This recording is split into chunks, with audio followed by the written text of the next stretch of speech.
and the echoes turn to lies. They saw this easy comfort and a blindfold for her eye.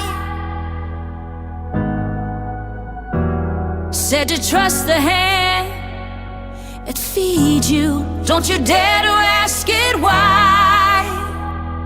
But I hunger for the real thing Is a fire you can't deny. Yeah, the ground is starting to shake now. Can you feel it in your bones? We will not be fools again. We will rise up from the dust, searching for the truth and justice, forging unity from trust.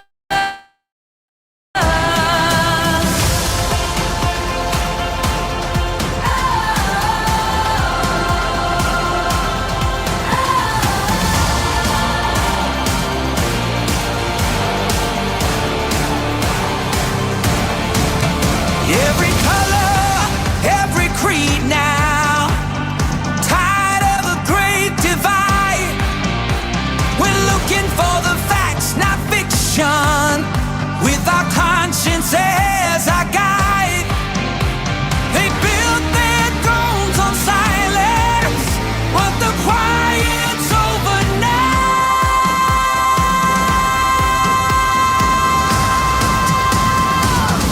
We will not be fools again. We will rise up from the dust, searching for the truth and justice, forging unity from trust.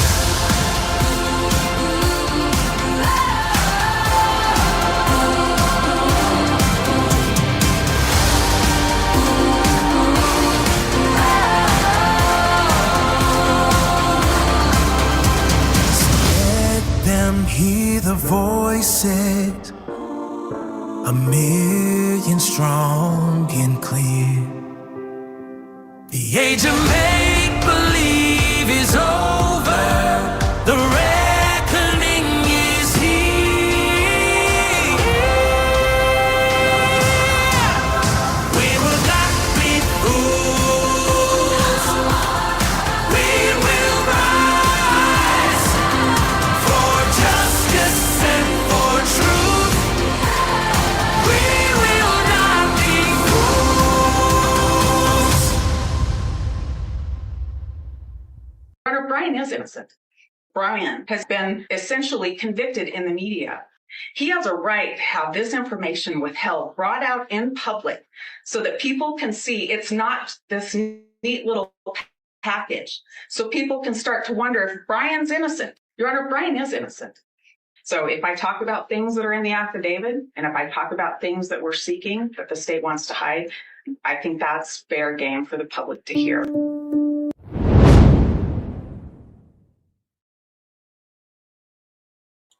Whoop, whoop. Fair game for the public to hear.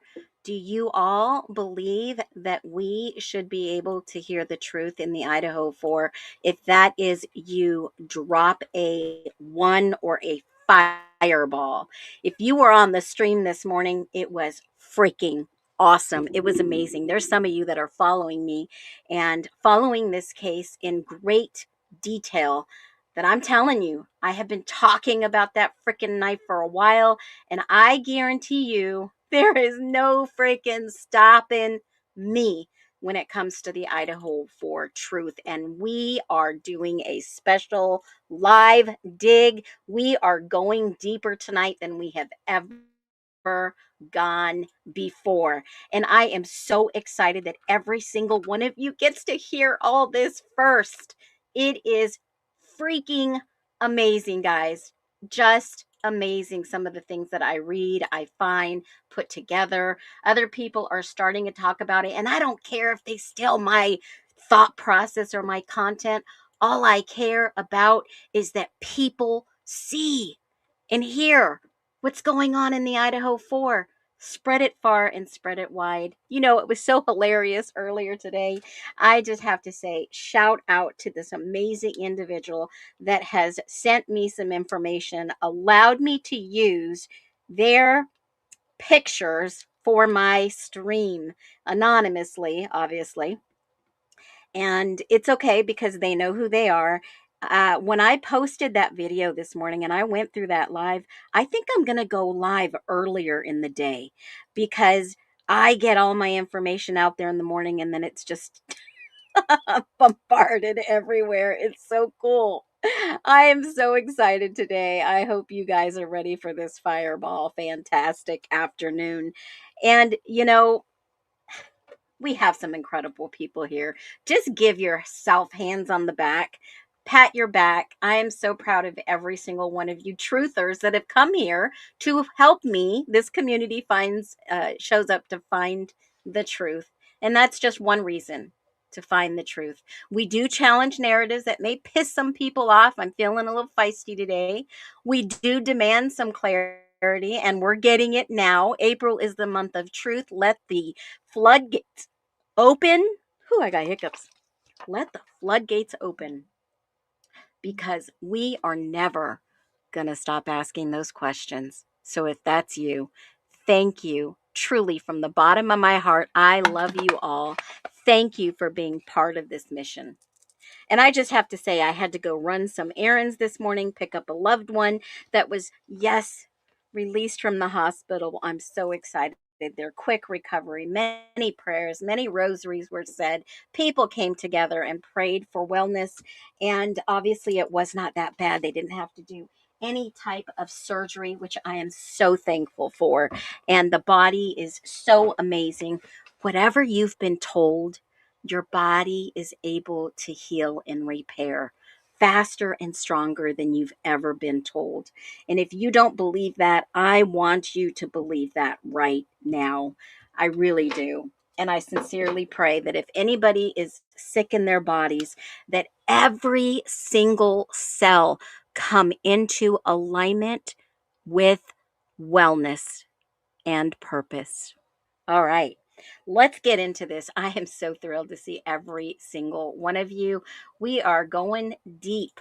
Get your shovels, hit the thumbs up, swipe down, swipe up.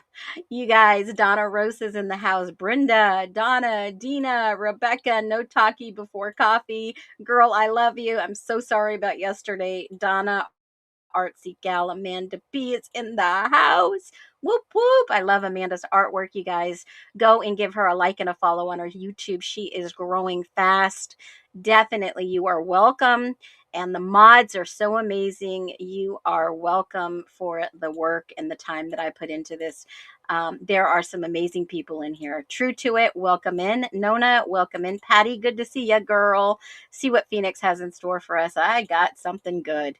I always do. Buckle up, buttercups, because this ride offers no refunds, and the truth shall set you free. Welcome and good evening, special nesters and special Phoenix Talks Deeper Dive.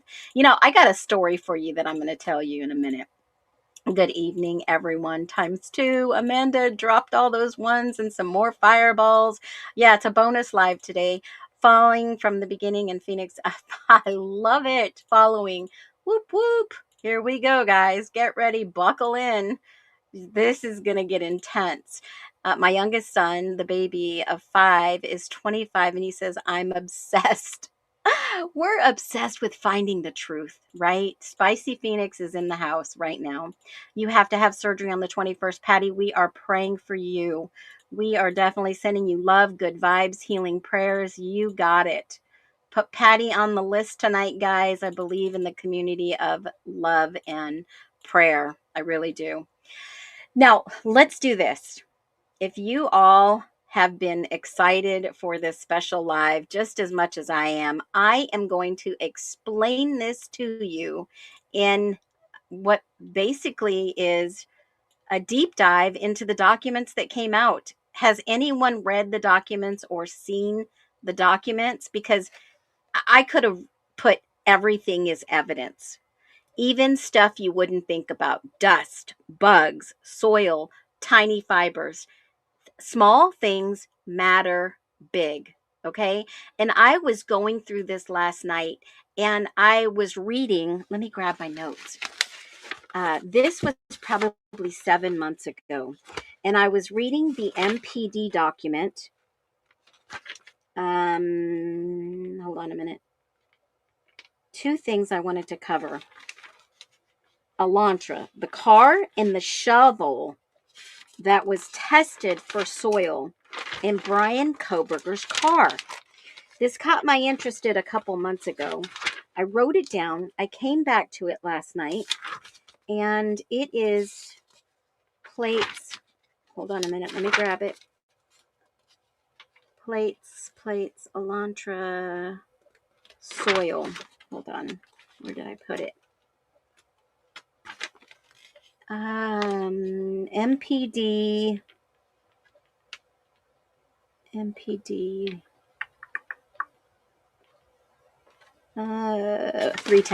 Hold on a minute. Let me pull it up and let me make sure that is the one I'm going with right now. MPD 310. Let's just see. 310. No, it was soil. Let me see if it'll pick up soil.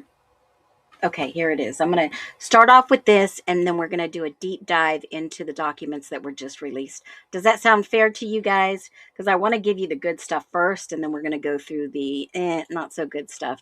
But, you know, obviously this document is talking about DNA, talking about just what police do to clean up and find clues. They have to look first before touching anything. I think we would agree. But here's the deal. There was a document I came across that I want to deeply talk about because I want to get some feedback from you guys. And I'm going to give you that document. It is document 257 MPD from the Moscow Police Department. And this document should be up on the screen in a minute. Hold on. Hopefully it will load.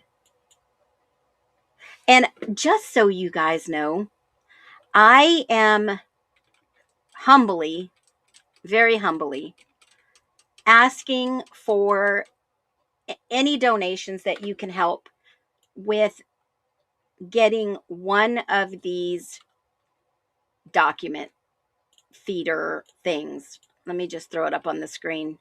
And I have a need because there are so many documents, and this is what I would like to purchase so that I can get those documents up on the screen. If you guys want to donate $1 or $2 or whatever, I would humbly accept any donations, any super chats. I'm going to just put this up here. This is my link for my Cash App so that I can buy one of these documents so that you can actually see me do it live instead of being on screen, because sometimes people are like, I can't see and I can make this bigger, I can make it smaller. I think this is probably going to be the best thing that I could use.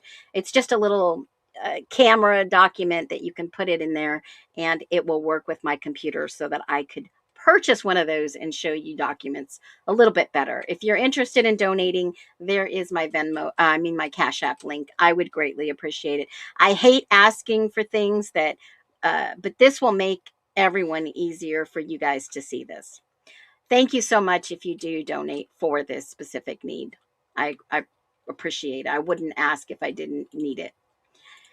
So let's look into this document. Let's see if this one will load now. This is MPD. Here we go. Let's see if I can make it a little bit bigger. It's hard to highlight too. This is MPD 257 from Brett Payne. And the reason I bring this up is I found this very interesting that, look at that. You guys are so beautiful. Definitely Phoenix. Oh my gosh. I'll contribute Friday. I'll send you a little bit. I appreciate you. I really do. I hate to ask. I'll never ask for anything unless it's a specific need. And this is because this case is thousands of documents. I've only printed, so many, but most of it is online. I have a little Western Digital hard drive that I've kept to the side, not connected with all these documents because people's computers fail. I never want to lose these documents, especially the ones that I've worked on. Caleb, you are so freaking amazing. Jasper, you guys are so amazing. Welcome in. Okay, so let's do this. 257 is the soil testing, and this came from Brian Koberger's vehicle.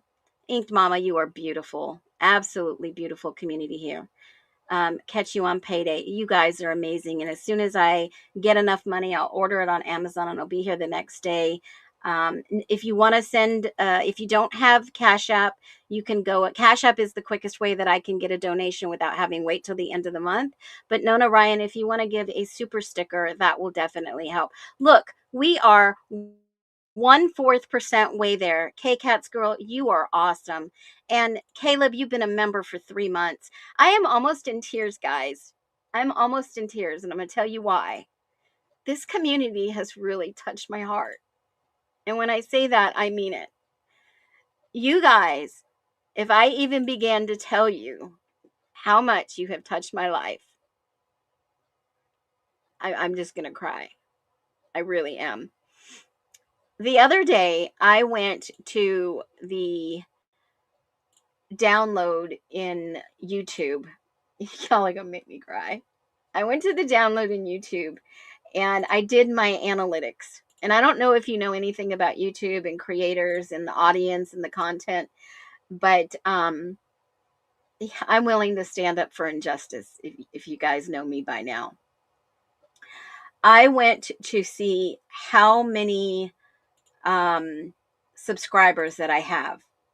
And then I went to how many members that I have. There have been members with this community for 8 months consistently. And I'm going to do a special shout out.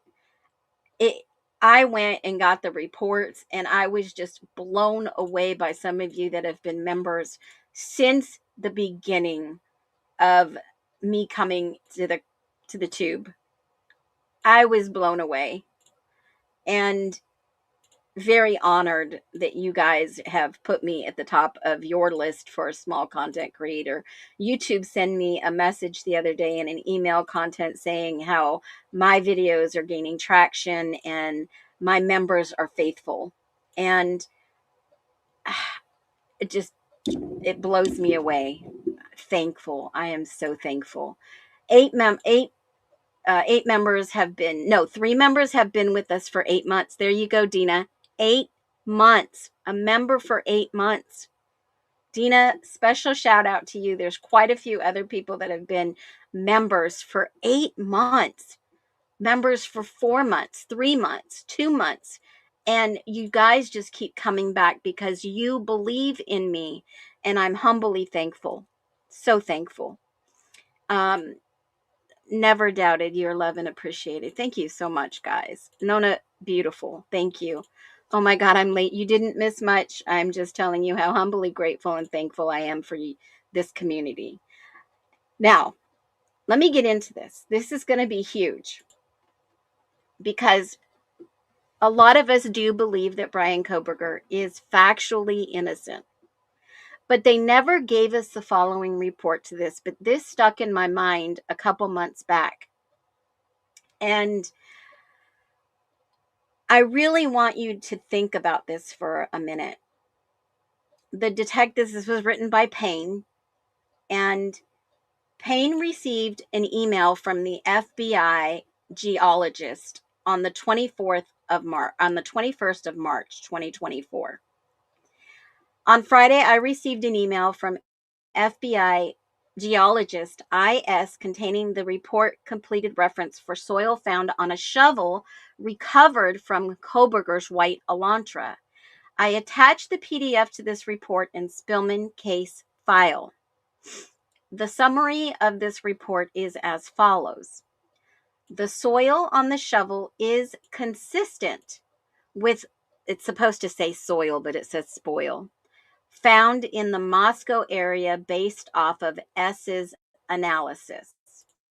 Now, that means that this shovel was used in Idaho, and it doesn't say where it was used. It doesn't say how it was used. It doesn't say anything of that, okay?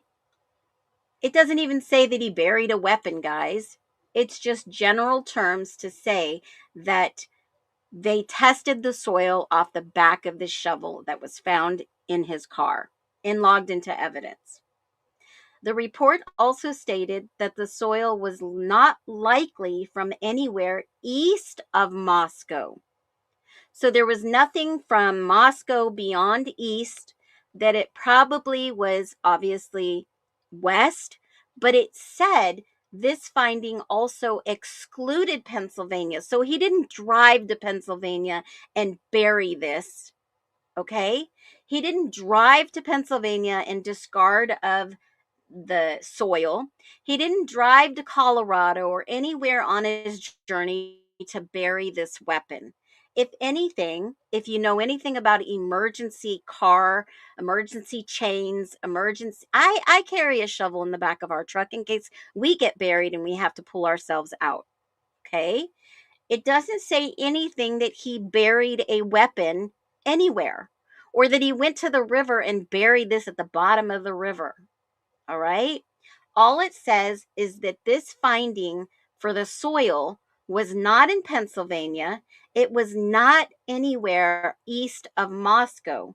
So he lived in Pullman. What if he was out hiking or it was rainy? He went to go hike and it was rainy and he came back and his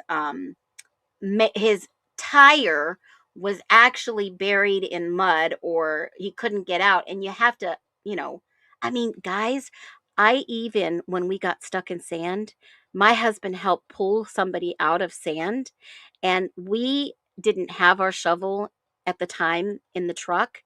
We used a cup, a plastic cup to undig this guy's tire, used the floor mat inside the car to put under the tire to gain traction to help pull this guy out of the sand. That's how resourceful you have to think in situations like this. My husband was down on his hands and knees digging with the cup to help this guy get out, just on the side of the road, some random stranger. Okay? The report stated that the soil from the shovel displayed characteristics of soil carried to the area via a water source. Doesn't say that it was a river. It just says water source. He could have been buried in water. And through this could have been a recent or any point in the area's geological history. Okay, got it. Check mark. During conversations with S, he stated that exact area of the sample came from would likely not be obtainable due to the prominence of the mineral compounds from the sample that are found throughout the Moscow area. That doesn't mean that Koberger was even on site and buried this knife that was alleged. Okay? No pinpointing where this soil came from, just some general information. All right? K-Cats girl, you are amazing. I just want to say thank you again. Now, when you look at something like this, people automatically assume that someone is guilty because of this geological find. It's not that great. It's circumstantial evidence. If anybody said, "Oh, yeah, I saw the guy digging and I've got it on camera," that's a slam dunk. Just like if anybody said to anybody online, "Hey, by the way, I've seen that Kershaw knife that I showed you this morning, and I saw it on somebody's kitchen counter. All right. And I took a picture of it while I was at it. And here it is, folks." Or "I've seen it on social media. Here it is." That, my friends, would be a slam dunk. If somebody posted a picture like this and said, Dude, isn't this a beautiful piece of machinery, right? I mean, wouldn't you think that if somebody had this on their social media, it would be a red flag, especially if one of these individuals may have been interviewed in the Idaho 4, right? That would be freaking wild.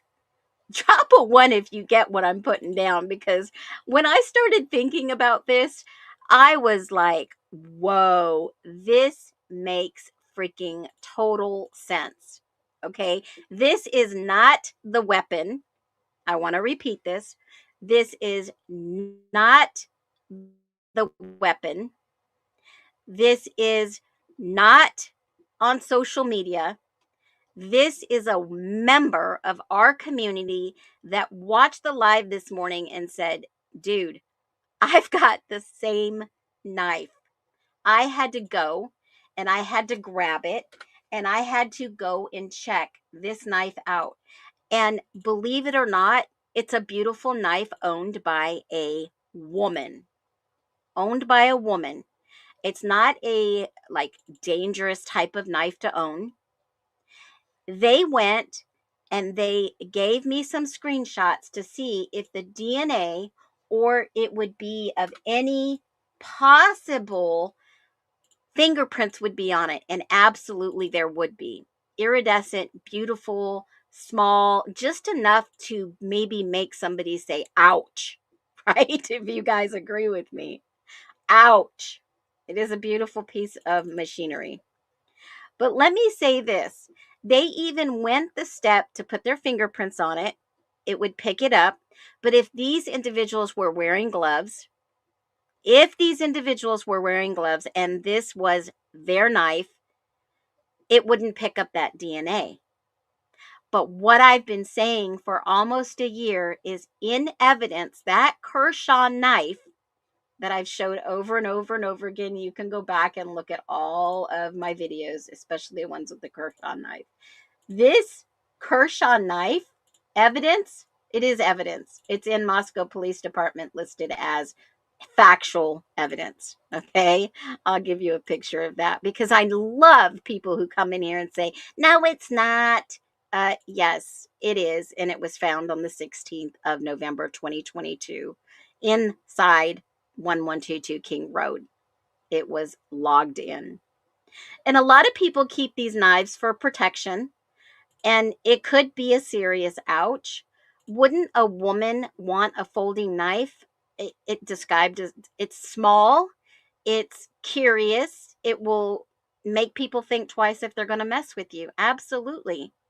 Okay.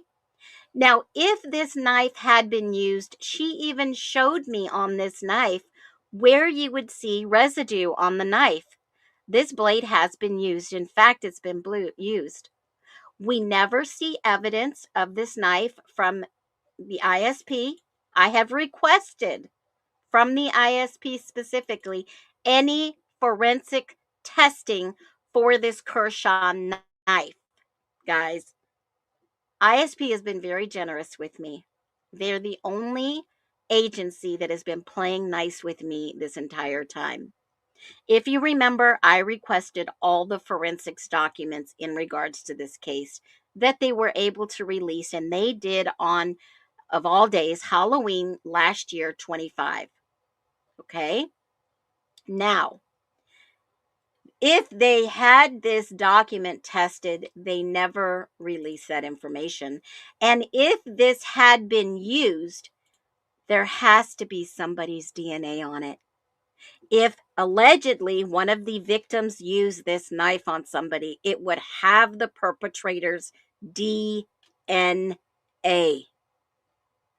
And if this knife had been used, which was found at the crime scene, if the perpetrators used this knife, it would have the perpetrator's DNA on the or fingerprints on it if they didn't have gloves, and it would have the victim's blood DNA on this knife. Where's the test reports? Where's the reports, MPD? Where's the reports, ISP? Where is the answers? Now, I want to be very transparent here when I say this. This may be the missing piece to solve this crime. You saw how the investigator Van Leuven was testing, literally testing those individuals that were questioned. They were not interrogated. And one of them said they felt like they were being interrogated. I just got to laugh about this, guys, because they were kid gloving all these freaking people. Kid glove galore. You know what I mean by kid glove, right? Yeah, I know you guys know. So here's what we're doing. I'm going to leave you with that thought process. I am going to get somehow information on this knife, and I want the testing. And this is going to be key to this case. They weren't interrogated. They were kid gloved 100%. And some of these MPD officers and the ISP officers that are frat boys, members of the club, they are just questionable. And I'm going to leave you with this. At the end of this stream, I'm going to drop you a bombshell, and I want you to think about this case the rest of the evening until tomorrow, because it's going to come to many of you. And when it does, I hope more people see this. I hope they do. All right. Next on the agenda, we're going to talk about, we're going deeper, folks. We're going way deep. All right. These new documents that just dropped a couple hours ago, I figured it's time to go over these. Has anybody got a chance to see or read them yet? Skim through them, maybe? These documents are pretty important. I am going to see if I can enlarge these. These were redacted witnesses, rebuttal to exhibits from the state. And these were released as S1A, yada, yada, yada. We'll look at the dates. We'll try to break this down like, we'll do it like a 5-year-old. How about we do that? And it just follow me, okay? And I think the best way I can explain this is, think of a crime scene. Like, this is messy. You walk into a room, imagine it being your room, and it's just totally messy. You walk in and you see it, and I'll throw a picture up there, right? I'll throw a picture up there, and I think you guys will get the gist of what I'm saying. And let's just use this picture. I'll use this picture just for an example, because I didn't make a cover for this stream because I was in the middle of 5 things at once and running so many errands this morning. And you know what? I just have to stop my stream for a minute. And I just have to shout out, Les, if you are in the house, girl, you blew me away. I did not expect this. I did not expect this at all. Les sent me a birthday gift. I finally got around in the area to pick it up. And she sent me some beautiful MAC lipstick and blush. And I just have to say thank you. Thank you. I usually don't do this on stream, but she sent me, Les, you are so amazing. She sent me a beautiful, absolutely beautiful color that matches my complexion perfectly. I don't know how she did this, but this girl picked me out some MAC makeup, and it's perfect for my skin. I got a goofy picture. I didn't do my eyebrows. I didn't do much makeup today. I got it and I just threw it on immediately because I walked out the house with no makeup, running around like like a crazy chicken with my head cut off in the last couple of days. No sleep very well for 3 days. And here I am, just messy galore, hair up, trying to make sense of my life. Having a family member in the hospital on short notice and driving hours and hours to help, and then driving hours and hours back to take care of them for the next few weeks. You can see I'm lost. I'm a deer in headlights, and it's crazy. All right, it's crazy.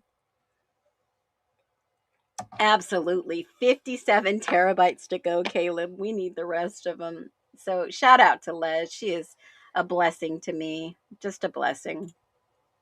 So let's do this. And you guys are so awesome and supportive. So awesome. Give a thumbs up. I appreciate you guys. So let's imagine your room is just messy. All right. And in this room that I'm going to describe, there's toys on the floor, crumbs on the bread, a broken toy. And you walk in and you say, oh my gosh, what happened here? All right. You're following me. I know you guys are getting this. All right. And what the police do equals clean up and find clues. But here's the big rule. They have to look for whatever, anything. They have to look first before touching anything. So, from this document that was shared today, they basically have to, how's the best way to say that? Take pictures before they touch anything. They have to write notes. They have to draw maps so they don't mess up the story. Drop a 1 if you're following me. So, from the vehicle, if it's a car, they treat it like its own crime scene, separate than the physical house as a crime scene, right? So they're looking at Koberger's car. This picture would be the best picture that I have. And they look everywhere, inside, outside, under the streets, even places people forget, like your trunk, the nooks and cranny, like the roof, the engine, under the car, tires. I mean, they're looking everywhere for some type of clues. Agree? Okay. And here's super simple. Don't touch, look carefully, write everything down. And why did I say this before? I'm going to explain these documents that were released. Because here's the important part. These are evidence. This is evidence. Everything is evidence, like I said earlier. Dust, bugs, soil, fibers, the little small things matter big time. Big, huge. When I hear this, I think of Pretty Women when she's in the department store and she asks the questions, do you work on commissions? You guys, have you seen that movie? She throws her hands up and says, huge, big mistake. Okay? I think of that when I read this, and I think about huge mistake. So the scenes changed very fast. This document says bodies decompose, evidence spreads, weather moves things. Now, it means that the scene you might not, kind of like how it started.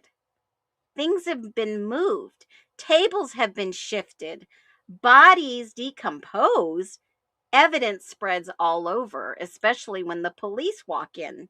I love that movie too. I have to go. Okay, multiple mamas. See you later. Yeah, it's huge. Love the movie. We'll see you later. I know you're busy with your babies. Thanks for joining in as you could. So, when you think of all that little stuff, you can miss evidence easily, like checking hidden places, using lights to shine upon evidence that you may miss. right? And even special tools because your eyes are not enough. And I don't know about you, but the older I get, I need a vacuum with the light. I need a handheld vacuum with the brightest light, even if I have to jerry rig it and put another light on top of it, or a flashlight, or one of those little lights that you have to wear on your head so that you can see all the dirt and dust. Have you ever vacuumed before and then all of a sudden you get a new vacuum with the light and you're like, oh my God, have I ever vacuumed? And I missed all this nasty dust and stuff, crumbs before. It's like having two lights out in your vanity in the bathroom and your husband changes and now you've got three brand new lights and you see dirt that you've never seen before in your bathroom before and things that maybe you don't want to see. Okay? So imagine me cleaning with the headlamp on that I could see all the dirt, because that's how old my eyes are getting, by the way. Okay. So you go in and you look all these, check the hidden places, use light, special tools. Even bugs tell a story. First, they lay eggs. Hopefully, you guys are in tune with this. They lay eggs within minutes. Bugs grow in stages. They can help guess the time of death.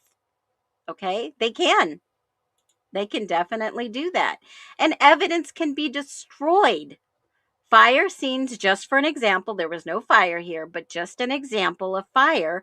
There's water damage, fire damage, people moving things. It can mess everything up, even for a seasoned fire investigator to figure out, holy moly, what happened in this fire. Okay? All right. I have to wear glasses to drive now and to read. I hear you. I hear you. I definitely hear you. And when you start looking at everything can be messed up, it can be. People are even evidence too. This document that they released today says that hands, clothes, DNA, injury are evidence also. Even what someone doesn't have matters. Okay, so we are diving into something most people never think about tonight. What really happens at a crime scene? Not the TV version, not the things that you've seen on Lawn Crime or Court TV, not a Hollywood version movie. This is the real version. So let me break this down simple. Okay. Everything is not is as it seems. Can someone can let me think about this question. What someone doesn't have can be just as important as what they do have. People themselves are evidence. And remember, a few of you have said, well, people took showers before they even went to the police station to be questioned. And I agree, this could happen. My grandmother was found deceased 4 or 5 days after the fact. On a Sunday when we went to go knock on her door, I saw her laying on the ground from the window, and it was devastating. It was absolutely devastating. And it does. Time is of the essence in this case. I don't think we were given the exact correct times, but that's for another day. And this document proves one thing: crime scenes are not simple. They're fragile, they're changing. If handled wrong, the truth disappears. And I believe this is what happened in the Idaho 4. Details matter. This is why questions matter. And they were not questioning, interrogating these individuals in this case. They kid glove them with nonchalant, hey, it's cool. They thought it was a intruder, a stranger, a maniac. They even try to blame it on other people. What? Stick with me. There was an interview that Chief Fry took on the phone himself. Chiefs don't take interviews. Chief Fry knew this individual he took the call from. They usually don't get on just like sheriffs. Sheriffs of the counties don't get on phones with just average of anybody, guys. They have people that vet people. They ask questions through their command. That is the chain of command. That is the way it goes. You don't just get on the phone in your local county and say, I want to talk to Chief so-and-so. Well, let me get you a secretary. Let me get you the lieutenant. Let me get you a captain. But first, before you get that level, you get a investigator or you get the officer on duty. And that's how it works. You have to go up the chain of command because they're just not going to get on the phone with you. And if you guys know about the interview I'm talking about in MPD, it was the interview with the initials SP. SP calls in and says that he is, it happens like that in the military too, Caleb. Absolutely. It happens like that in the chain of command. You're not going to get to the president.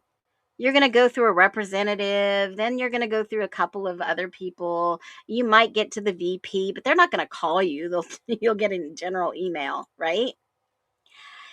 And this narrative has been very close guarded because when you look at the document of of MPD, Moscow Police Department, Chief Fry gets on the phone with this individual, okay? And this individual starts telling him a story about going to the Mad Greek, maybe seeing somebody who looked maybe and matched the description of Ethan, and going to the Mad Greek and having somebody in there basically say, you know, this kid grew up in the area, and I think that maybe he had been in the house before, and some wacko oddball story, in my opinion. And the reason I say this is I am going to use this as an example. I've got the proof. I'll have to go through my documents. I'll have to scan through 10,000 pictures, but I will get you this. I promise. Every time I say I promise, I will scan my documents. Okay? And this individual tells them that I think, we've seen him at the Mad Greek. Does everybody know? Drop a 1 if you know the document I'm talking about. The interview that Chief Fry wrote down in the documents in MPD. I'm going to pull it up for us while everybody's thinking. So they saw him at the Mad Greek, and this guy was basically saying he could break into 1122 and he could stab and kill everybody without anyone even thinking about it. I remember this 100% because I thought to myself, why would somebody from Colorado or another state call and say this? I just thought it was really odd. And then they tried to say it was Gabe Miller. It's out there on the internet. It's out there. Okay? They said GM was Gabe Miller, and they're putting out another narrative. And I thought to myself, why would somebody call in and confuse, excuse me, I got hiccups, throw another roadblock or make a distraction in this case because they wanted to pull the attention away from the frats and say it could be some random stranger running around the neighborhood with a big scary knife and he did this in the middle of the night. Well, the only reason I bring it up is because the latest interviews on Connor's repository shows you that some of the frats believed it was perhaps the frats. Their own individual brothers believed it could have been the members of their own frat. Imagine that. Okay. All right. So this is one of the interviews. And basically, Ethan's parents in the passing weekend. It should be noted that Jay was in town visiting his residence. Okay. This was one of them, but this is not the one I'm looking for. Let me see if I can find it. It was Fry interviewed this person. He took their phone call. Anyways, you get the gist. And I will definitely put it up as a post when I find it. Because that, in my humble opinion, was a distraction away from the case to keep people guessing if it was a scary person, a outsider, a stranger to these individuals, not somebody within their circles. All right? Keep that in mind. And when you see these new documents that were released, let me throw it back up here real quick because there's a few things I want to talk about. This is what matters. When the truth disappears, it's hard to find it again. And as we go through these documents with a fine-tooth comb, with eagle eyes, with a new set of understanding after we see some of these frat interviews, this is why details matter, like the one I brought to you this morning. This is why the questions we ask matter.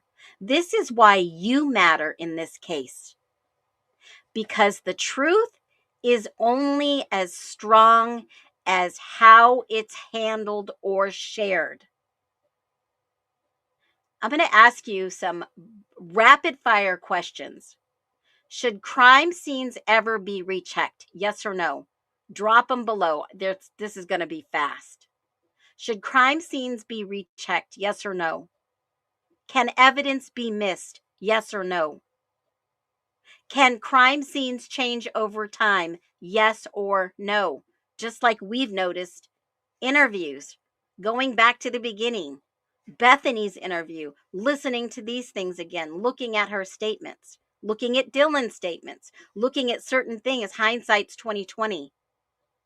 Can crime scenes change over time?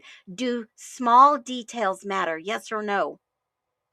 Do small details matter? Yes or no? And should every case, everybody be questioned? Everybody. Yes or no? I say yes to all these. It sheds new light onto these recent topics that we're talking about. Recent topics. So these, I will go through word for word on these documents. But what I want to say specifically into a couple of these is, these vehicles using photography notes, these are the manuals of crime scene vehicle processing. Just like a couple weeks ago when someone called me out on Amido Black, I put the SOP, the standard operating procedure, the manual of ISP for Amido Black and what it is detailed. Amido Black is used to bind proteins from a bloody print like was found on the sliding glass door. I put their own document, guys. There's 116 pages in this manual. Okay? They attach these documents to show what their manual dictates they do. And if any process of this manual was outdated, it needs to be updated. It needs to be checked through the quality manager and they have to go and revise it. This is why chain of custody is so important. This is why report writing is so important. This is why punctuation is key. This is how things are looked at when reading. Because if I'm reading something and I interpret it one way, the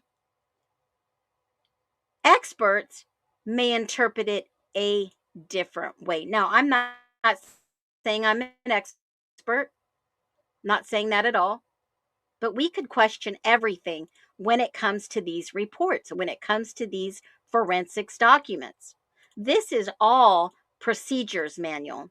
If you got an error wrong in spelling, this is how you correct it. Okay, that was the first part of the first 35 pages.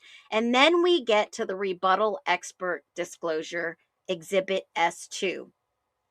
And this was the rebuttal. That means that in a court setting, since I've been through a 7-day trial, when you are sitting, whoever is the plaintiff or the state in a criminal case, they get to put on their testimony, their case in chief in front of the jury, in front of the judge, whatever it is. And then the defense gets to go and clarify their case. And then before you're done, the state gets to do rebuttal based off the defense. It's kind of like a ping pong match. And the state is the last say, the last word. Okay? It's kind of confusing, but how many of you have been in a court setting, in a trial, or a jury member that has seen something of this? Because this is the opportunity to give testimony in which they say, no, the defense was wrong. This is what really happened. So the defense filed expert disclosures for Cy Ray and Tom Slovensky regarding cellular forensics. And they basically say in this report, the claims raised by the defense disclosures are numerous. There were flaws in driving testing, omitted reports in the CAST report, primarily handoff data, and mapping, changes between draft report, final report, FBI's refusal to turn over advanced timing records. For the first time, we're seeing all the documents and we're seeing all the things that the defense has claimed. Guys, we still don't have this information. 23 times they were in contempt of court for not giving the defense the documents. They were putting on a dog and pony show, okay? Putting on a dog and pony show and saying, hey, you didn't give us everything. How can we tell our client that we're going to do the best job we can when you're not giving us anything that we need to say is not true in a court of law? Period. I hope you guys are understanding what I'm putting down. Okay? It's all one big club. We don't know or want to be in it. Yeah, we hope never to be in it. I mean, you guys, until somebody puts you in it. I never wanted to be part of this club either. Okay? Now, if you look at this and you think, okay, the defense was giving all they got, and they were, let's say it's a soccer match, and the defense kept hitting balls in the net, hitting balls in the neck, and then Judge Hippler comes out as the goalie, right? Or the goalie in the box. And he's like, stop. The defense is not going to be hitting any more balls in this net. I'm trying to explain it very simple.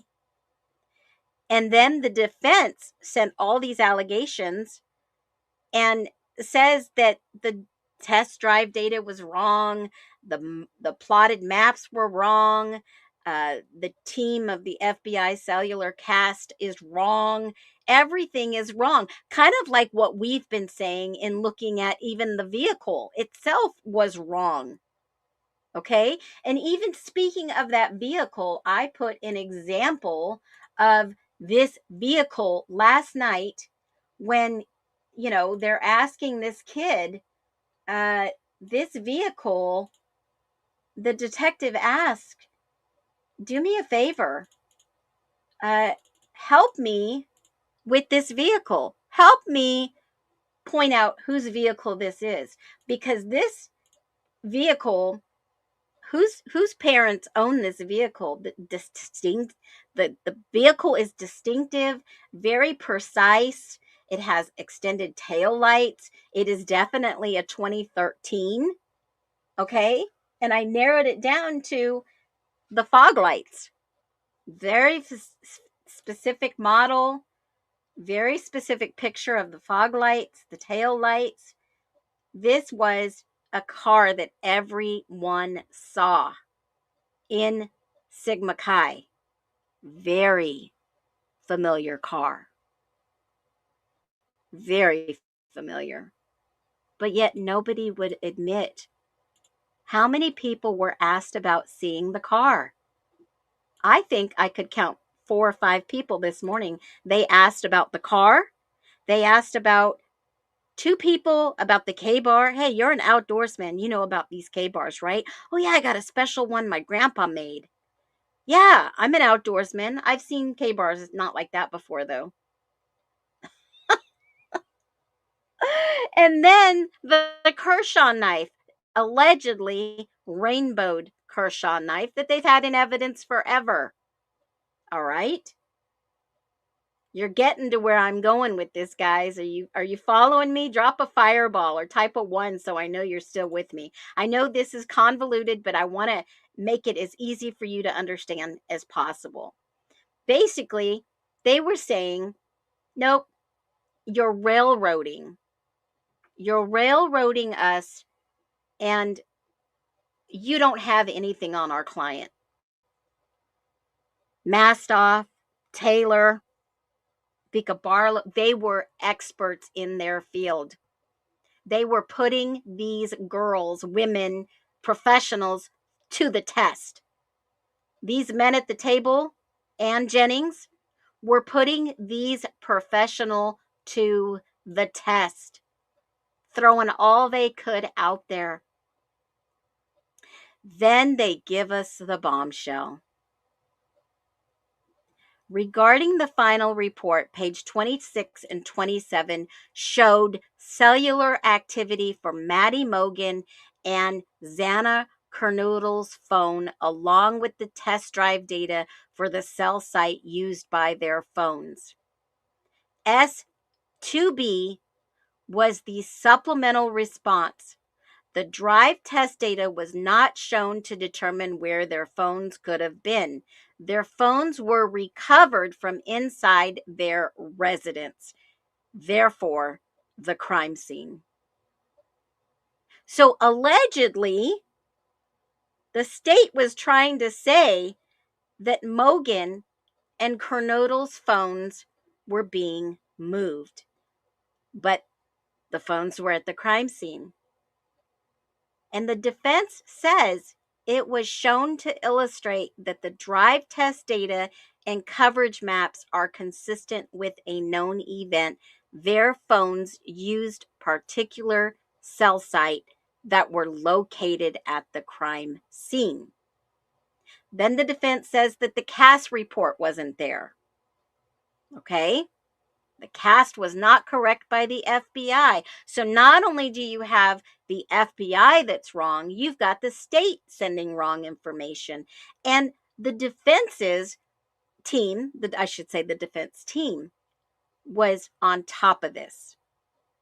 And the defense says the conclusion would have been reached with or without the drive test data, but was further supported by the test drive data and voice data, SMS text connections, and the AT&T data connections said that they would include the first cell site used than any of the sites. Now, we know there's only 2 cell service towers in that area. I've showed this over and over about how many cell towers, all the time on the tower. We've talked about these, okay? We've talked about this. And it doesn't mean the phone continually transferred data for 60 seconds. It only means the time until the next tower was used. The mapping, the FBI mapping, I mean, we could really dive deep into this. They just kept saying it was wrong, wrong, wrong, wrong, wrong. And that's what they were going to continue to use at trial. And they were anticipating a rebuttal for each expert. Jared Barnhart, Heather Barnhart, they're with Cellbrite. Jeffrey Tanzola was with the FBI. They were anticipating this from every single aspect. Step 3, S3 is just from the rebuttal of what they were going to use. The VPN networks, the behaviors of the PC and the laptop seized. They were going to go ahead and testify patterns that, Koberger used, what VPN browsers he used, his laptop device, computers, and then the activity and movement of Bethany and Dylan and Maddie and Kaylee and Ethan and Xana. Do they expose or share the movement? They were getting ready to show the movement of Bethany Funk's iPad. They were going to testify about that. The movement of Bethany Funk's social media activity. She was going to testify about that. That's what the expert was going to do. And why was the expert going to testify about Bethany Funk phone activity? What do you think they were going to testify in regards to Bethany Funk's own movements on social media? Why were they going to talk about Bethany, the one that wasn't going to come back to Idaho, didn't want to be a part of this case, got legal representation to block all this? That one? Why would they be targeting Bethany? Were they going to blame this on Bethany? What do you all think? Drop a 1 if you think they were going to pin this on Bethany. Because that's what it looks like from this.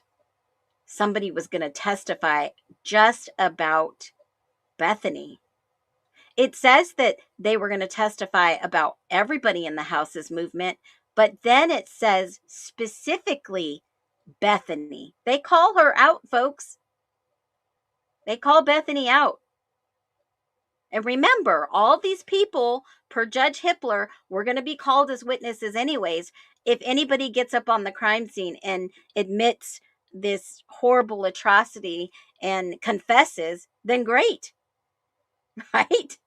I mean, great if somebody, but he wasn't going to hold out for that. And I've shared that from the court documents before. They were going to hold out. He wasn't going to hold out. Hippler said, I doubt it. But they were going to ask Miss Pedden to testify in findings, impressions, and include drawings from the work of other experts. I don't know how that would have flew, whatever. And then obviously the interpretation of cellular data, which I have been saying, where is all the digital evidence? Is that why this digital evidence is missing 58 terabytes? All the digital evidence? Yeah, we need to revisit this real quick. What were Bethany's movements? Did Bethany hightail it out of there and then left Dylan to hold the bag? They were both hiding in their rooms, in my humble opinion, until the deed was done. Yeah, I'd be scared as shit too. I'd go hide in my room, say, I don't know what they were doing.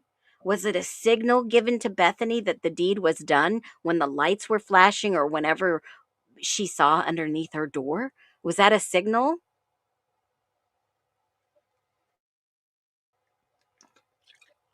I mean, think about it. Was it indeed a signal for them to understand that, hey, all this is over with, you can come out now, you're safe, we're out of here, and then Dylan sees the person leaving?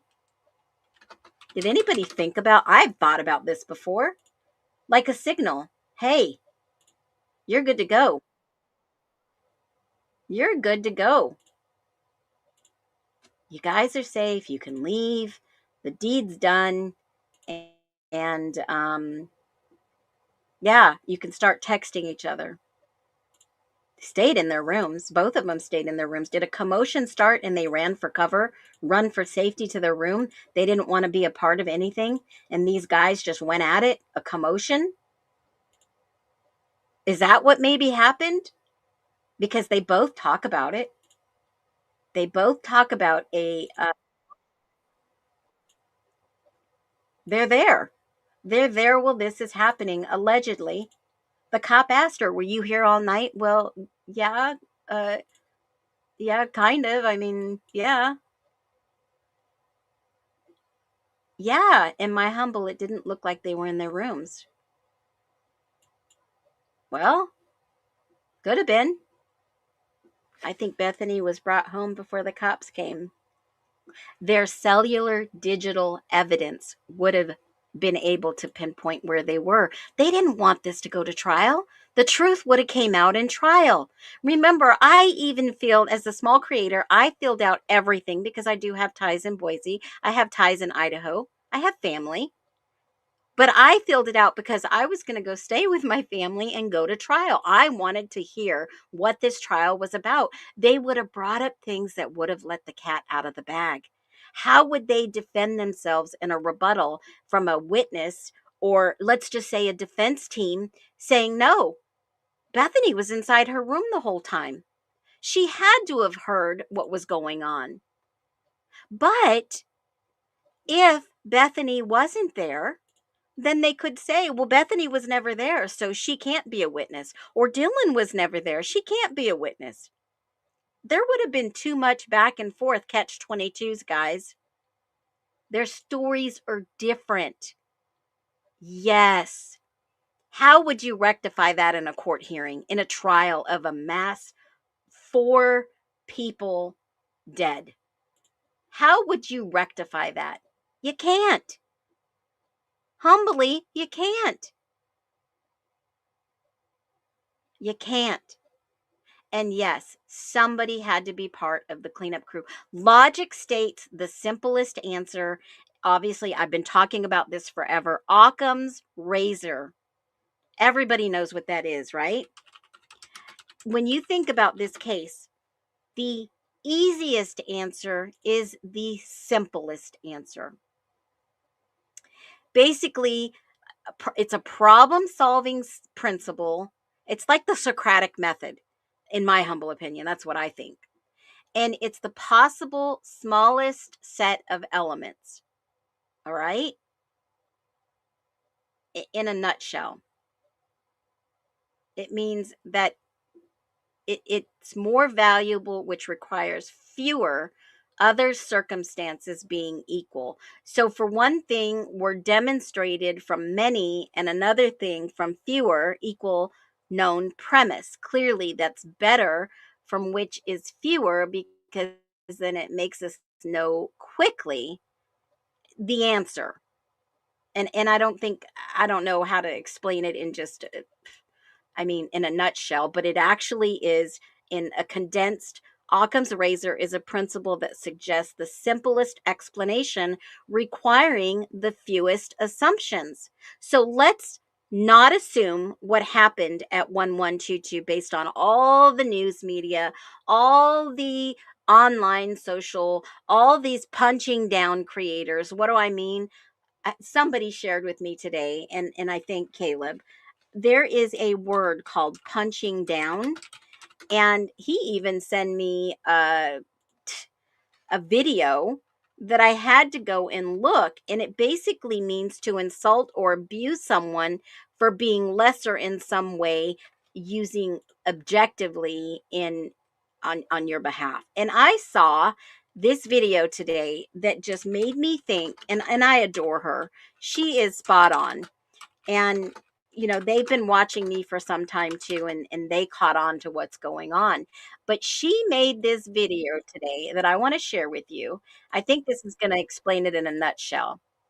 Gaslighting is another word that I call this, but listen to this. This is a punching down example.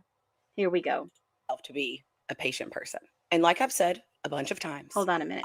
I consider myself to be a patient person. And like I've said a bunch of times, I really do appreciate other points of view. I respect other people's opinions. So very rarely will you catch me critiquing another creator. But some of y'all keep wanting to use my face and my name to make really crappy points. And this particular creator has used my face a couple of times to create her content in the last couple of days. So let's watch what character analysis had to say for just a second. Watch their videos, and it's just 2-3 minutes of them talking in a circle, never really making a point, making a bunch of insinuations, and never really proving their point, all while playing into the intellectual impairment, the paranoia, and the mental illness of their followers. Now that's a lot of shade she's throwing for calling other people shady. First off, calling nearly 500,000 people across my two platforms, across TikTok and YouTube, calling them unintelligent, paranoid, and mentally ill. Quite a bold statement. Clearly you think that you are better than a lot of people, which is quite arrogant, in my opinion. 2, you are calling me and other conspiracy creators shady and manipulative. And in the first part of this video, you explain that we manipulate people by using lots of detail to confuse them. This is just like y'all calling me disgusting for printing out the documents. Y'all are mad for me being thorough, and now you expect me to leave out more details. Exactly. I don't feel the need to dumb down my Exactly. content. I think most people are intelligent enough to be able to follow a train of thought, especially when I am putting receipts behind me every time. And this is exactly what I do, and it pisses them off. They try to twist my words. They try to say things that aren't true. And you know what? I ignore them. But other creators are starting to catch on. This person who puts that stuff out there considers and has a website for a dating coach. Would you go to this individual for a dating coach session when you see her talking about people the way she does? I personally wouldn't. Behind me on TikTok, on the screen on YouTube. So this really started because of my Lab Item 1 video, which was a 1 minute and 30-second clip out of an hour and 8-minute YouTube video, where I very clearly lay out step by step why I am saying these things. And when you tried to call me out on this, correct me, I wrote on your comments that you were taking me out of context. I'm glad to provide you with a new favorite saying, I suppose. But you did, in fact, take me out of context before ever going to the YouTube video where I explain all of this. You had to make your own content here, proclaiming that I'm wrong, correcting me. But your correction was wrong. I should not have to hold your hand to explain this to you. What my video said is that the K-bar knife sheath, which you can see right here on the state's exhibit list, is labeled Lab Item 1, which it clearly is. And that Jack Showalter's DNA is labeled in the same exhibit list, Lab Item 1, which it... Now remember, I've been saying this for literally since October, when I found Lab Item 1. Some people are now catching on. Some people are now listening. Some people are like, okay, Phoenix is credible. She's always put receipts behind me. Some people are a little further behind, but Amber is a very, very intelligent person, and I love her delivery. I'm more to the point. She's more to, I'm going to give them the benefit of the doubt. But keep in mind, I have been following for 3.5 years the Crime Scene Collective individuals.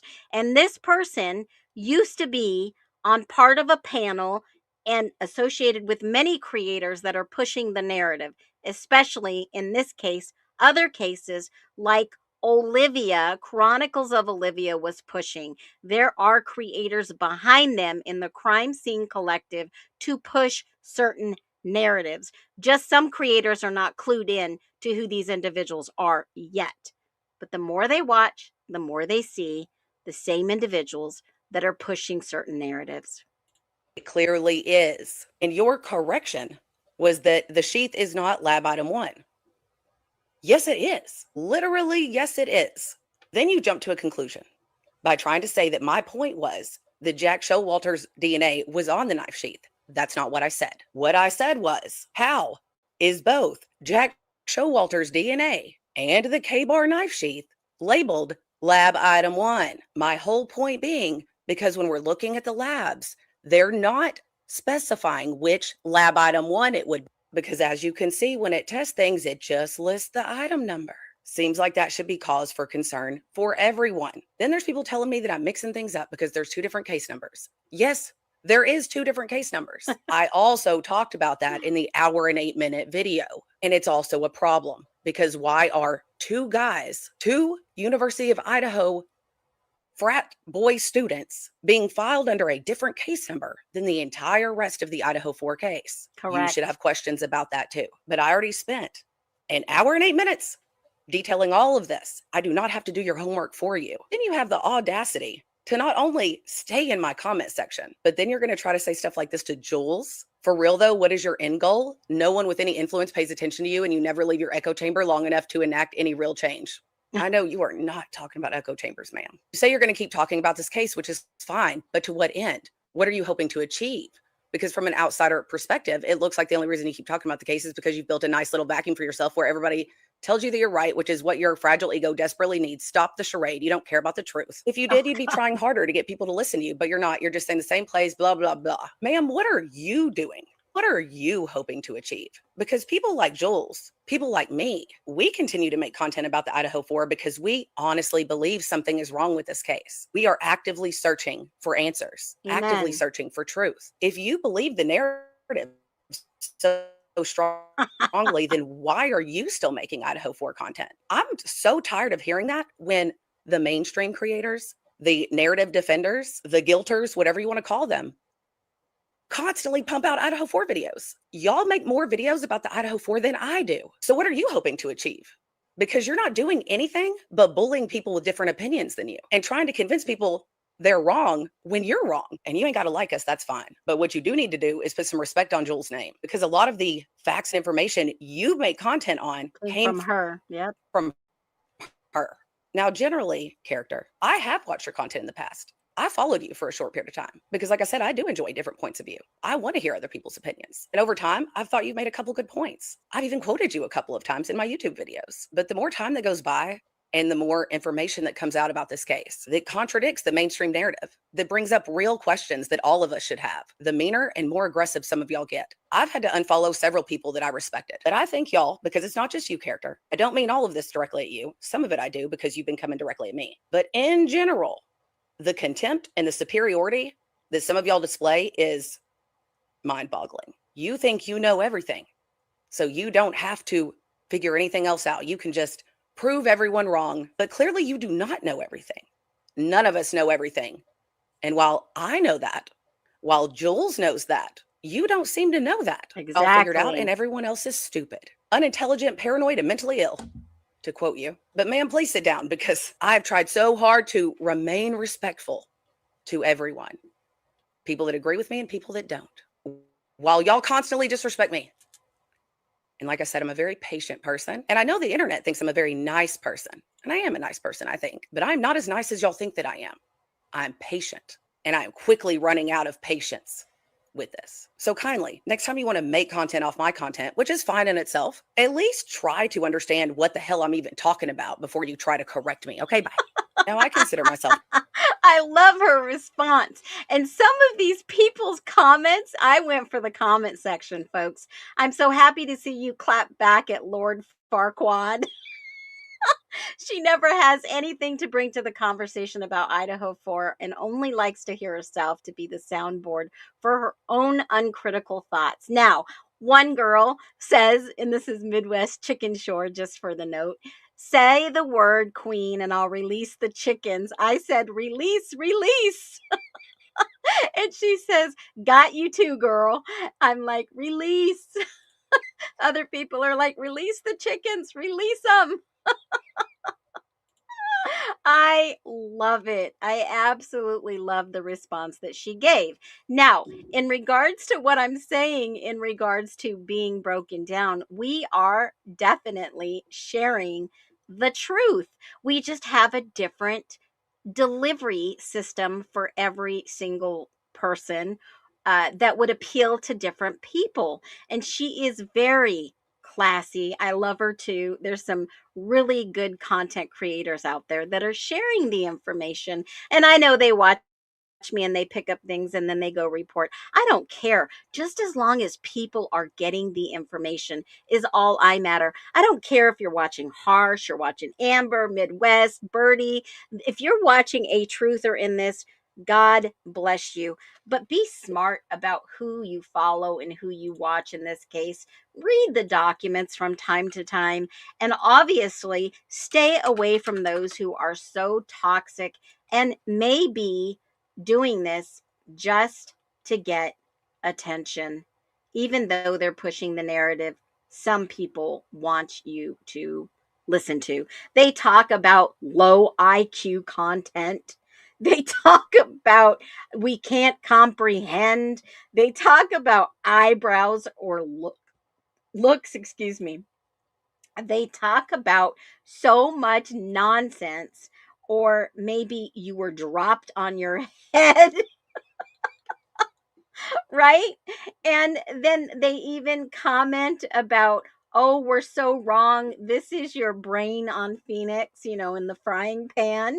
I mean, those are the things they're making content about. For what? For what purpose? For what purpose? And then, of course, everyone following their narrative makes comments. So it's easy to point out who's following them and to prove who's in their little clique. Okay. Anyways, as we go deeper into these documents, I want you to listen to this. When I say this, I mean this with my whole heart, with my whole chest. That when you start looking at these documents and you're seeing what the defense had against the prosecution, it would have been a slam dunk for reasonable doubt, in my opinion. If you think that reasonable doubt was going to be a final result of a trial, drop a 1 or a fireball, because I'm going to tell you something that makes a lot of sense. My mods are here to scan for trolls. We don't let them in. If they slip through the back door, it happens. I'll catch them or they'll catch them. We have open communication during every stream. They are on it. They are compensated for their time. They don't get paid for their time. I compensate them for their time any way possible. Okay? Now, let me say this. I have to try to say it with a straight face. I really do. Nona, thank you for your, oh my gosh, you guys, during this stream, I have enough in donations right now to purchase this equipment. Now, there's another add-on that I was going to eat the cost of because I have to put some skin in the game. But I'm going to tell you right now, we have just enough to buy this, and I can buy the attachment for the document stand, the in swan, and this is going to make some of our documents easier to see, highlight, instead of trying to use this PDF file that doesn't always highlight. It's hard to see. So we have done it. Our community rocks, y'all. You guys are so freaking incredible. I am going to place the order tonight and I will share it with you. I am so this freaking, you guys rock. You freaking rock. We have exceeded our goal by $5. I will put that, make an Amazon wish list. That is a great idea. That is a freaking great idea because I'm getting ready to go to Crime Con and there are some things that we need. KS Jensen Art, you are freaking phenomenal. God, you guys blow me away every single day. It's $50 for the add-on. I'll put an Amazon wish list together. You guys freaking rock. God does provide. He does. I will, if you guys want to give a donation, I will give proof of the receipt so that you know that's what it went to. You guys freaking rock. I am full of integrity and transparency. You guys, you just gifted 5 more memberships. You guys don't know what that means. You believe in me. I believe in you. You guys freaking rock. KS Jensen Art. Ah, I am excited about Crime Con. I'm not going there to make any fuss. I'm not going to make waves. You have to respect the process. You cannot harass people. It is against the law. You have to do things right. You have to do things right. Okay? I know it's your birthday month. Happy birthday. Happy birthday. I have your birthday month written down when you told me. And, oh gosh, I am just blown away with your kindness and your love and wow. I am going to bring you, believe me, I'm going to Vegas. I am going to CrimeCon. Yes, Nona Robin, your birthday's tomorrow. I will live stream. I am going to be, and I don't mean this in a negative context, I'm going to be JLR Jr. I'm going to live stream as much as I can. Patty, I'm going to do a love donation for CrimeCon. If you can, when you can, donate to Phoenix Talk. That is the Cash App for CrimeCon. And I did request as a donation for this today, and you guys exceeded that by $5. Thank you so much. If you put money into the super chat, that will come next month. This was a need quickly, so I will have it here in the next few days. I will be using that. And if you guys want, I'll put a wish list together for Amazon, absolutely. But you guys just blew me away. I feel the love. I really do. Before we go tonight, and I know this was an impromptu second live for these documents, one thing I'm going to say about these documents, that there was nothing the state had on Koberger. Absolutely nothing at this point. Everything, in my humble opinion, since day one was pointing to the frats. Occam's razor, what I was explaining, is the principle that suggests the simplest explanation requiring the fewest assumptions is preferred, is the truth, is potentially what happened. Okay? That's Occam's razor.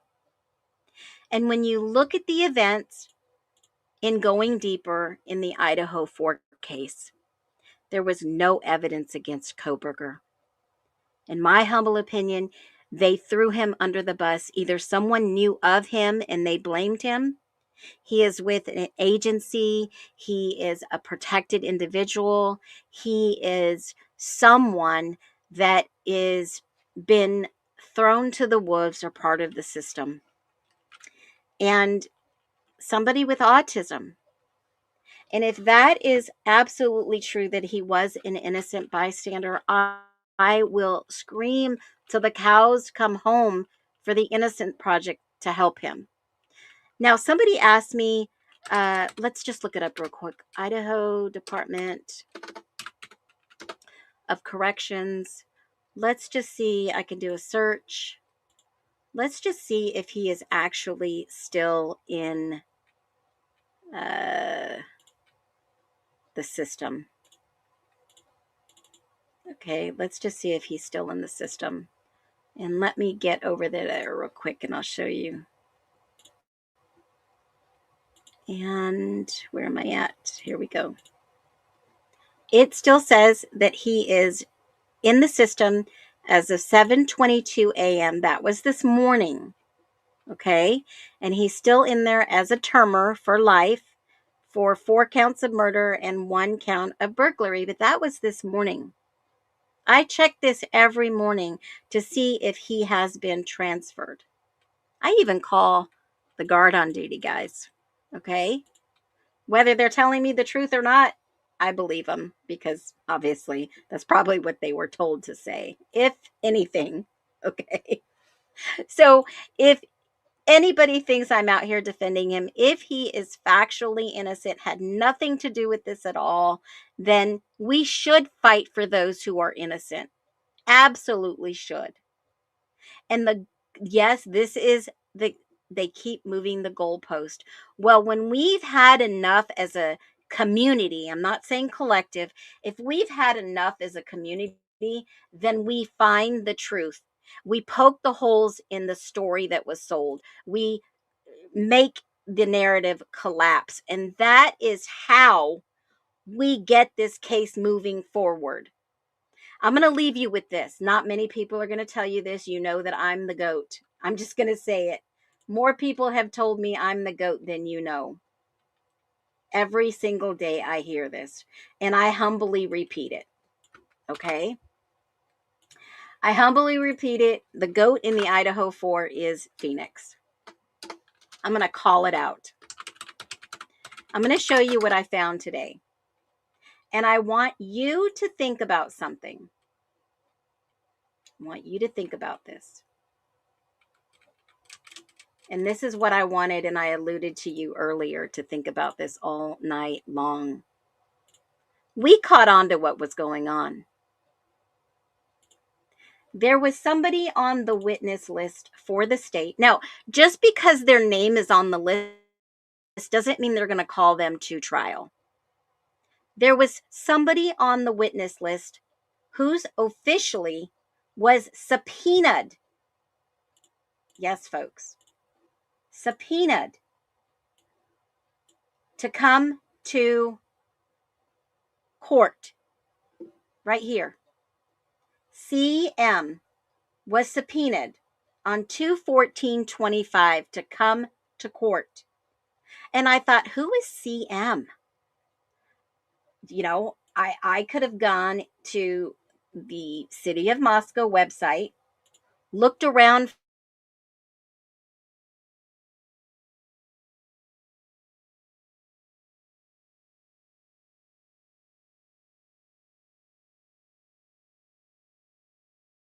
up correctly, and this is allegedly Christopher Manor. You go over and you start Googling Christopher Manor. And this is what I get. In Idaho, it references somebody in Washington, D.C. Christopher Manor. If this is allegedly the individual, they focus on government and internal investigations.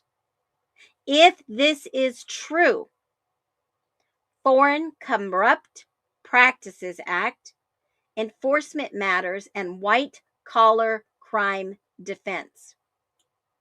He's represented numerous clients in a wide variety of litigation matters, including breach of contract cases, restructuring and bankruptcy matters, and consumer right protection class actions and voting rights. But it's government investigation and internal investigations. Representing multinational company in DOJ and SEC investigations and alleged FCPA violations. Well, what's an FCPA violation? You go over and do a Google search and it's going to tell you. It's going to tell you exactly what I found out. You know me, I like to look at everything. 'Cause why not? We live in the informational digital age, guys.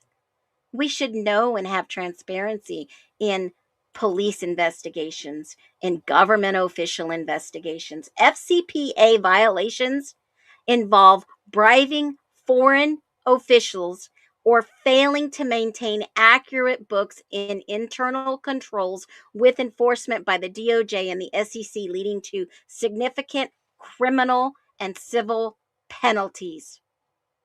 Foreign Corrupt Practices Act. It prohibits U.S. persons and certain foreign entities from bribing foreign officials to obtain or retain businesses and acquire accounting and internal controls for companies with U.S. registered securities. Interesting. Does it pertain to this case? Is there a lot of data that could pertain to this case? Possible. Possible. I mean, if you look at what was one of the warrants for extortion, One of the warrants was for criminal fines and activities, civil penalties, internal investigations, anti-corruption compliance programs, enforcing extraterritorial companies. I mean, that is just one of the things this guy is a professional in. If this was indeed the gentleman's initials. And the only other way that I could say, well, maybe this was actually somebody within the Moscow Police Department's initials. So let's do a live dig. I just thought about this. There were other initials that were on there. I mean, look at all these police officers that were subpoenaed to come to court. I mean, there's quite a few of them, right? I mean, let's just take a look at this real quick. I was curious to find out who this was, just out of my own curiosity. So CM is hidden in here with all these other police officers. So if you guys are interested in a live dig, let's go see if they're in 2022. Oh, let's just go back a little bit, 2021. Let's see if there was a CM anywhere in here. There's Chief Fry. Let's see if there was an officer with CM. Will Craslett, Anthony Dollinger, Brett Payne, Laurie. That doesn't look like anybody with CM. CM.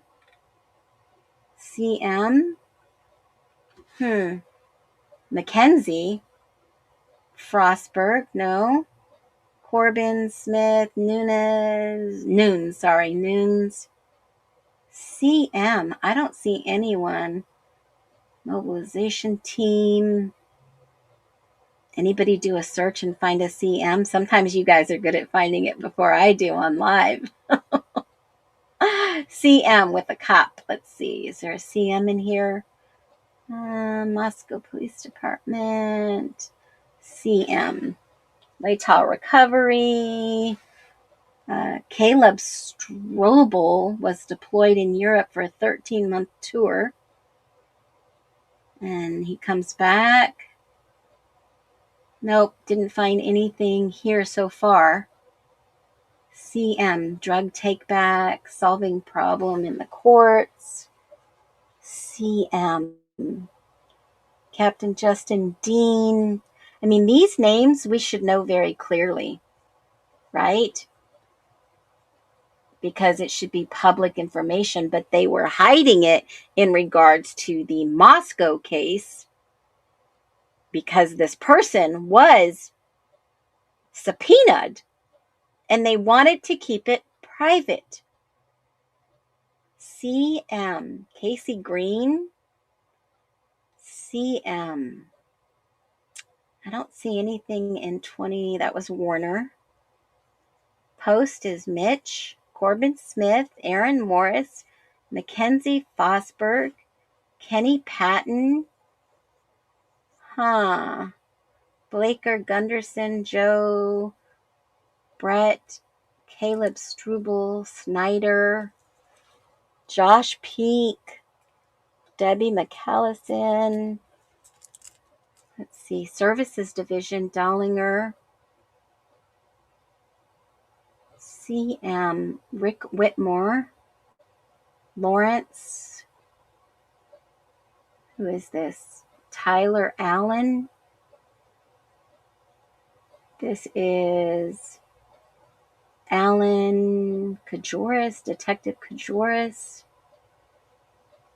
Let's see who this is. Detective Kajoris. All right, let's see. Maori. And these are records management. CM. It had to have been an officer. An officer. CM. CM. Casey May? Hold on a minute. Who's Casey May? Casey May. CM. Back up with property and evidence. Obviously, we know they have an evidence issue. CM. Let's see if this is CM. Let's see. Casey May. Let's see if this is Idaho. Dispatcher?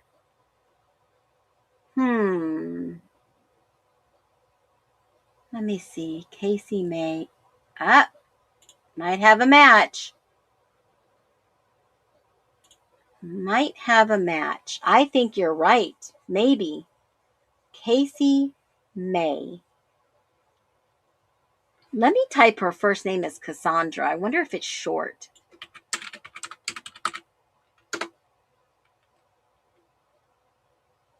Ha! Bingo. Let's see. Cassandra Casey May. Hold on. Casey Macy. What a name. Cassandra Macy.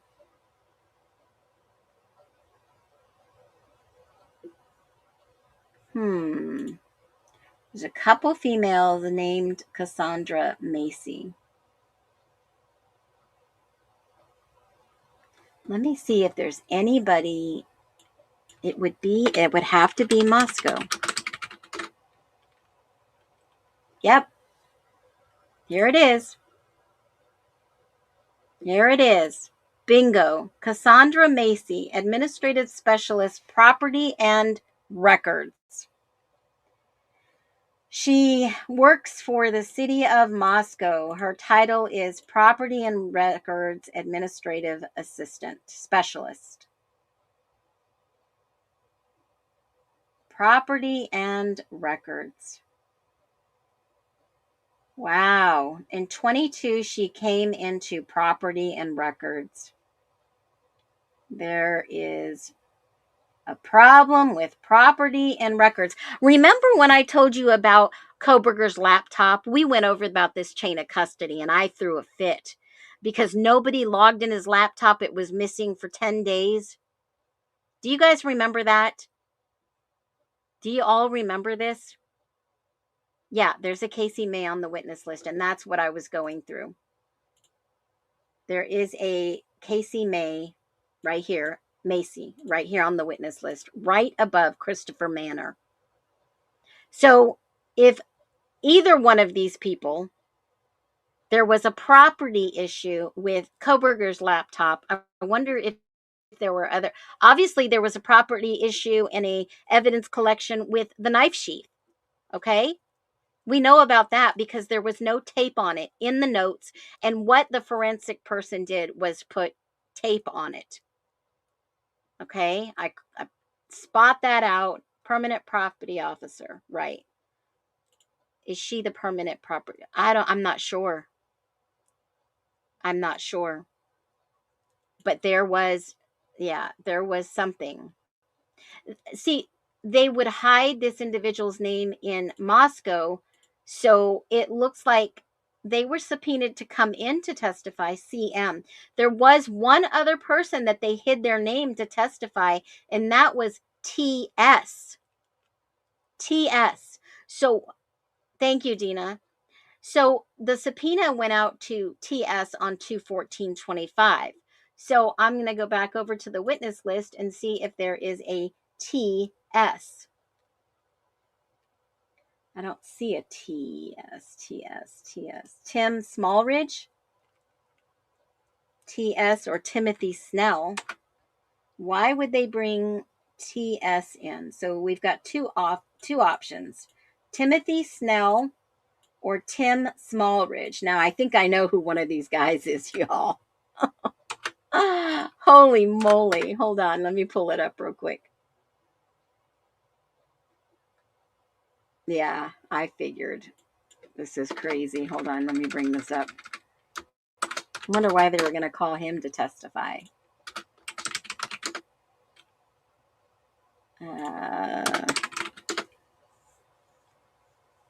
Timothy Smallridge.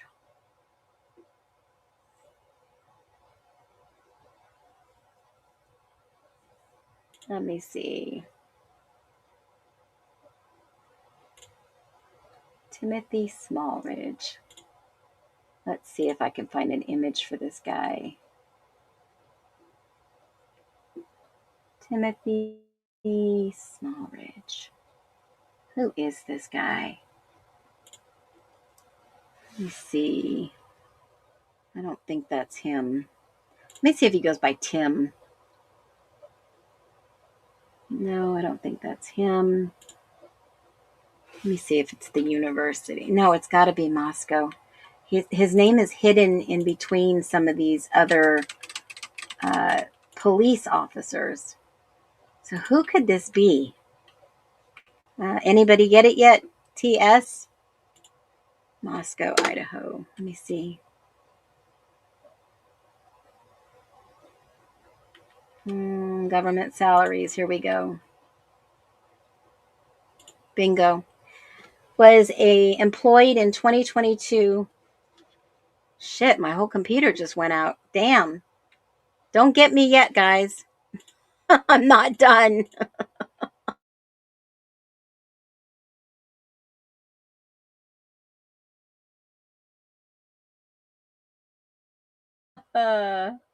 Don't get me yet. Okay, Timothy Smallridge overview was employed in the city of Moscow. Why would they? Because it's not supposed to be public. It's public information. It shows that he was working in property records coordinator. There's an internal property issue, guys. A record keeping. It looks like maybe there was property issues. Wow, he got a large raise too. Now I don't know if he still works there, but Timothy Smallridge was on this, and then Timothy Snell. So it has to be one or the other. I'm gonna go look and see who Tim Snell is. You got to look it up by Tim, not Timothy. Moscow, Idaho. Let's see what this guy did. I love live digs. It really keeps your skills sharp. So Tim Snell. Tim Snell works also with the Idaho State Police. So this guy is an Idaho State Police guy, and he is still allegedly working there. And they were calling the ISP guy also. Okay. So I thought that was interesting. Whoever these people are that were on the witness list, obviously, they were going to call him out to discuss property. And this is the problem. Everything is evidence, small or little or big. Some of these exhibits, obviously, third-party digital data, life patterns, states evidence. Remember, they were focused on Brian Kohberger. The defense was focused on 4 perpetrators, other people. Who cares if Brian Kohberger was using a VPN? Nothing was found on him. The point that I want to make and get across is that Brian Kohberger is factually innocent according to all these records being released. And the only evidence, especially with these new investigations, with these new, it wasn't even an investigation, these new releasing of the frats. I don't know who this Connor guy is, guys, but go and watch his channel. He is bringing you factual evidence that points to, in my humble opinion, allegedly, who did this crime, allegedly. Connor, I have to give you the goat of the century. He is putting his neck out there to give us the information. There are creators putting their necks out there to bring you the facts and evidence and the truth. And we are not going to stop. They're pissed off we're not stopping. We're going to keep digging. We're going to keep having lives. We're going to keep going deeper. We're going to keep giving you all the information until we get to the truth, the factual truth. You can be pissed off all you want, Crime Scene Collective. You can be pissed off all you want, you little no content bringers of your own. You can keep doing what you want. We're not going to stop. We're going to keep showing up every day. Because I'll tell you, you show up at my door, you show up by my kids, you show up anywhere near me, you better prepare to be. You just better be prepared. Because I'm prepared. And I don't miss. No threats, just solid statements from an ex-military veteran, a believer, and someone who's well protected. And I guarantee you, we're not going to stop until the real perpetrators are caught. They're probably off running in different countries now, different states. But you know what? If they did this crime, they need to be accountable and do the time. So, one thing I will do, I will continue to show up for work every day. And I will make it to where you have the information that I found. I've got so much more for you planned. Until tomorrow, y'all keep the faith. Keep pushing forward. May the force be with you. I've always wanted to say that. You guys, I might be nerdy at heart, but I'm going to tell you a story before we go.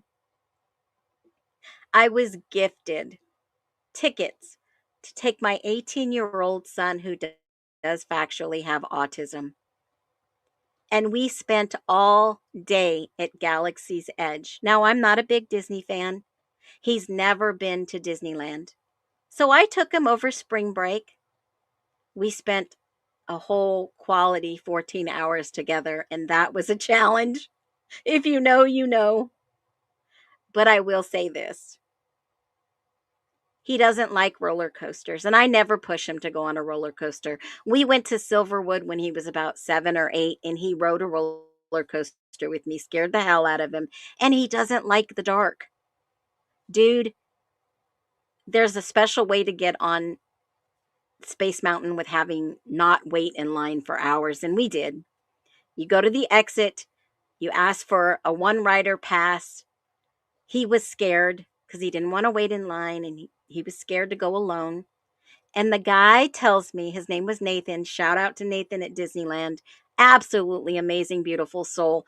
He tells me, my son is standing there arguing with me. Mom, I don't want to go on. He's not really arguing. He's just telling me how he feels. I really don't want to go on. I'm scared of the dark. I'm not going to get in the same cart as you. And I said, just trust me. Let's just walk up there together. And I mentioned, that his special need. And Nathan comes up to me and says, y'all follow me. And he puts us to the front of the line, and he puts us in the same cart together. And my son's a little apprehensive, and he is on the ride. He's not enjoying it very well. He's screaming at me, you should have told me, you should have told me. I'm like, it's all going to be okay. We get off the ride, and my son says, I should have trusted you. It was all okay. Yeah, you should have trusted me. You learned. It's an experience. And now he's not so afraid of the dark or roller coasters. We had an amazing day together. My moral of the story is sometimes you just need to trust. Y'all, stay grounded. Come back for the truth. That's why we're all here in this community rocks. You guys blew me away today. Be well, every single one of you, and be blessed.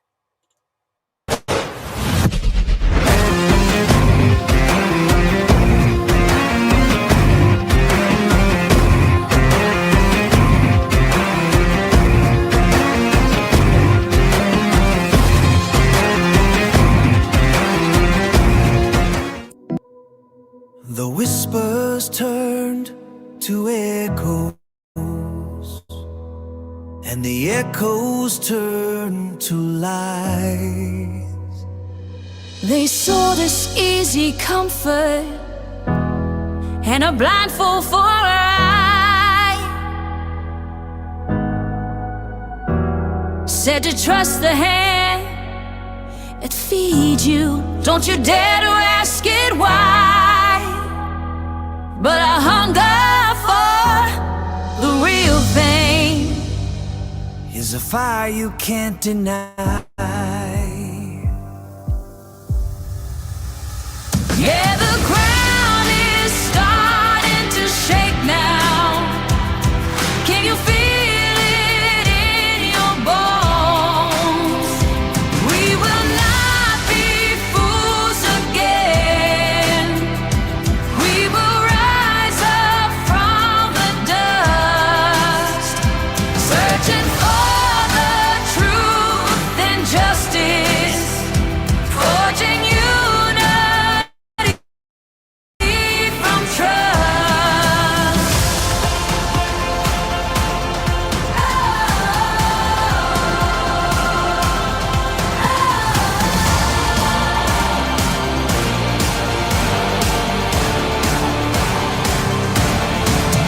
Every color, every creed now, tired of a great divide. We're looking for the facts, not fiction, with our conscience as our guide. They built their thrones on silence, but the quiet's over now.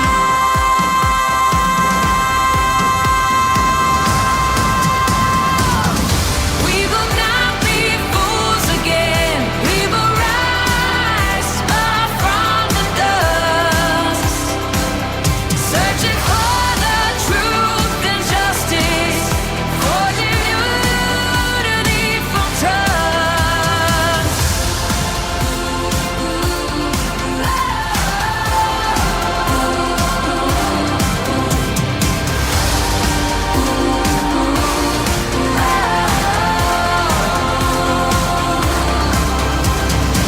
Let them hear the voices, a million strong and clear.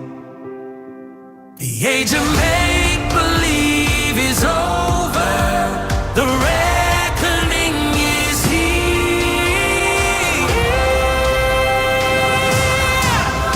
We will not be fools. We will rise for justice and for truth. We will not be fools.